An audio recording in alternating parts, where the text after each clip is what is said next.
Dave.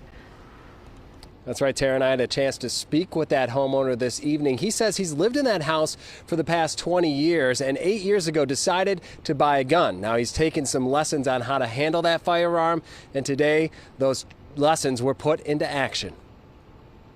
I had to do what I had to do to save my life. Meso Jackson awoke around 4:30 Tuesday morning to a man pounding on his door and yelling. Parts of the encounter captured on his Ring doorbell camera at his home on Salem Street on Detroit's west side.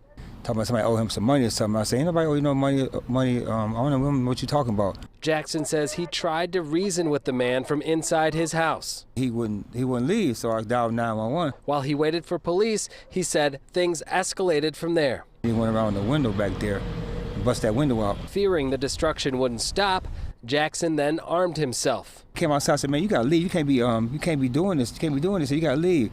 So he had his gun. He had reached for his gun. He pulled his gun out, and I had to defend myself. So I had to shoot him. I did because of that.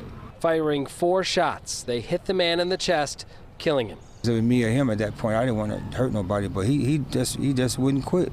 When police did arrive, Jackson says he followed their orders, led away in handcuffs for questioning. He threatened to kill me. Knowing he was a lawful gun owner and also aware that police had an investigation to do. You know, I'm like shocked this guy wouldn't leave, and he tried to kill me, and so I didn't do nothing to the guy. You know, I'm like, that's a part that was kind of sad. Hopeful that the law would be on his side once police heard his story. You can't help but defend yourself. You ain't got no choice but to. And sharing his story with us, hoping that someone might take away a lesson or two from his encounter. You got to be on guard. You got to be prepared. You can't just let people run you over, hurt you, and don't do nothing about it. You got to defend yourself. And Detroit police did confirm they did take away Jackson for questioning and kept him in custody for several hours before releasing him without any charges. But ultimately, it will be up to the prosecutor's office after they review the entire case to decide what, if any, charges may come of all this. Reporting live tonight, Dave Spencer, Fox 2 News. Well, at this point, it does sound like the Castle Doctrine is on his side. Dave, did the homeowner say whether he recognized the suspect, if he knew the suspect?